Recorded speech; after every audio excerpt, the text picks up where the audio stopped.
When you call 911 for an ambulance, you aren't thinking about the driver's qualifications or what the state is doing to make sure the ride to the hospital is safe. But some people who work in EMS came to the Fox 9 investigators to say this is a big problem that needs attention. Here's what Jeff Ballion uncovered. You trust them with your life.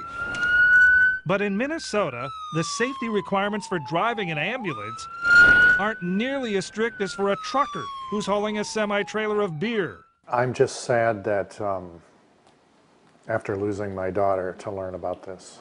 Dad's a pro blogger. This is his Chicago blog. What's up? Yeah. 24-year-old Marina Shaleen was an EMT who wanted to become a doctor. Okay, check this out. She was killed last October when the ambulance she was riding in smashed into a stalled truck alongside a metro freeway. If she were here now and were able to speak, she would say, you know, come on people, get with it and do something about this. On average, an ambulance crash happens every 7 days in Minnesota. About 22% of them involve someone getting hurt. One of the worst crashes happened in northern Minnesota in 2005 when an ambulance on a non-emergency transport rear-ended a garbage truck, killing the patient and the driver of the ambulance. The State Patrol determined excessive speed and inattention were factors. I think the dangers are much worse than they used to be. This man is an experienced Twin Cities paramedic who asked we disguise his identity. He says the driving skills of some of the young newbies entering the EMS workforce are downright scary. It's nerve-wracking when you're in the back, and especially if you're getting thrown around because now they have to hit the brakes because they're not sure of something. Most ambulance crashes happen at intersections, but our insider says some new hires still blow through red lights at high speeds. They get tunnel vision on the fact that they've got emergency lights, everybody gets out of their way and they just hit the gas and go. A Fox 9 investigation finds the state board responsible for regulating ambulance operations has taken little initiative to address what many in the industry say is a growing safety concern.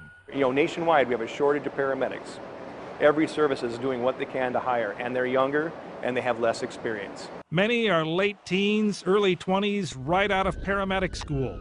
Some have only a couple of years' experience driving a car, yet they're given responsibility to take control of an ambulance based on training which can vary widely from one company to the next. Do we really have a read on how much of a problem we have? We have a very big problem, but unfortunately it's underreported.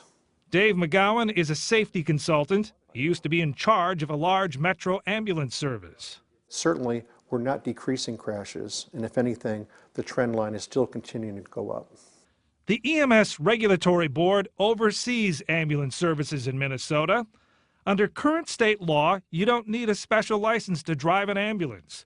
You must attend an 8-hour safety class, which includes some actual driving, but it's up to the individual ambulance services to decide how extensive that behind-the-wheel training should be.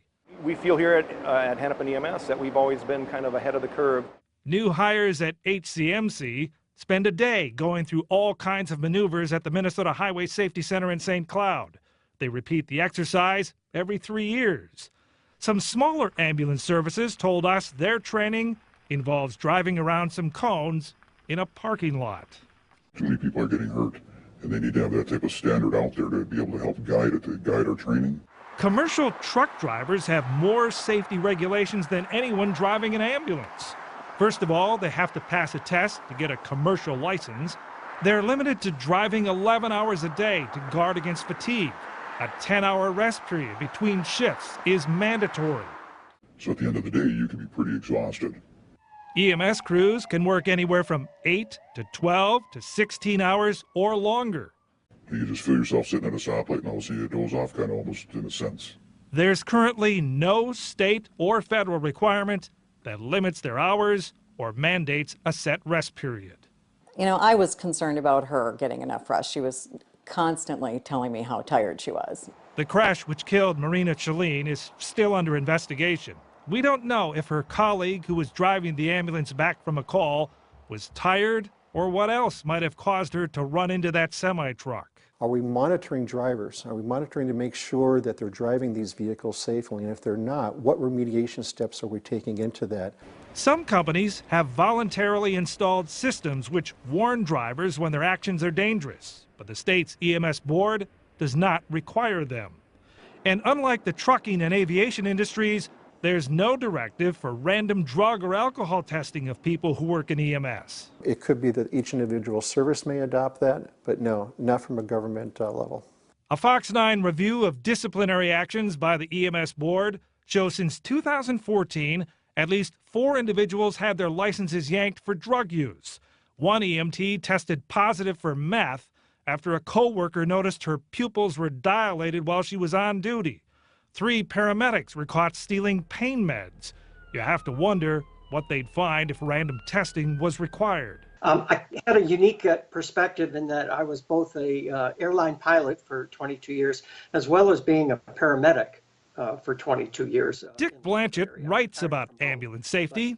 He says the industry could learn a lot from aviation, where every crash is carefully reviewed and the lessons learned are incorporated into training for the whole industry. Minnesota's EMS board doesn't require the reporting of ambulance crashes and doesn't have a system to review what's causing them. Is there a problem? And if you don't have the data to identify, is there a problem, then it's hard to put a solution on to a problem that you're not sure if it does or does not exist. We don't know if discrepancies in training or if fatigue or drugs and alcohol played any role in the ambulance crash which killed Marina Chalene. Marina, I'll always miss you. But her family hopes this tragedy will bring change. If there's anything that can be done to prevent this from happening to someone else's child or husband or wife or mother or father, then it should be done. It should be done. The state EMS regulatory board declined our request for an interview.